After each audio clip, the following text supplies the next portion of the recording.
So what is the prevalence? This is a study actually, which this is derived from Trivandrum Heart Failure Registry, and one of the studies we published 2 years back in Indian Heart Journal, and you would note that 62 to 77% of all heart failure is HFrEF, as you see in the extreme right corner, and extreme left corner is HFpEF.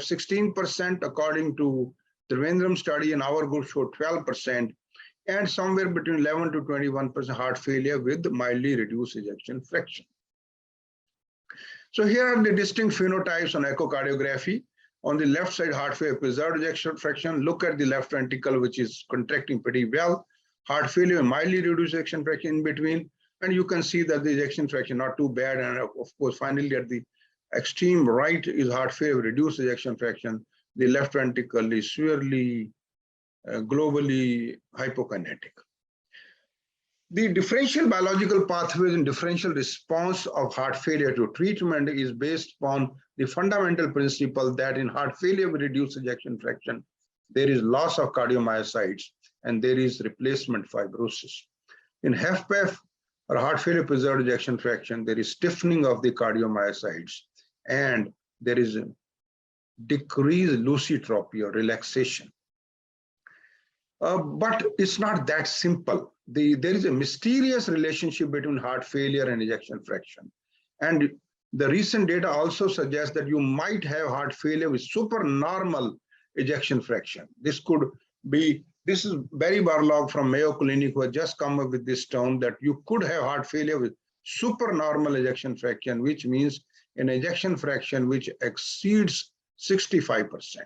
And that is very interesting because that tells you that heart failure can occur across the entire spectrum of ejection fraction. It is not only the contractility which accounts for heart failure, but overall performance with regard to relationship between cardiac output and capillary wedge pressure.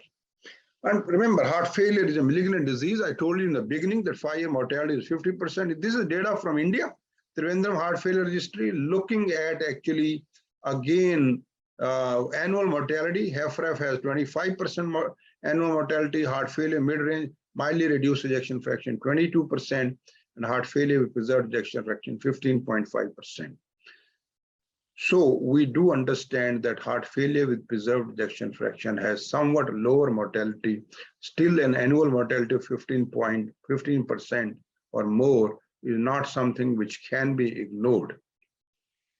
The Europeans have shown similar kind of data, and this is data from the heart failure long-term registry, 1-year mortality from Europe, HFrEF having annual mortality of close to 9%, about 7.5% heart failure mid-range ejection fraction, and HFpEF having about 6% annual mortality. And I told you, ejection fraction not an optimal classifier in heart failure. Why do we say so? Because you can have heart failure at any level of ejection fraction. And if you only look at ejection fraction and then say whether patient has heart failure or not, you will miss a large chunk of patient with heart failure.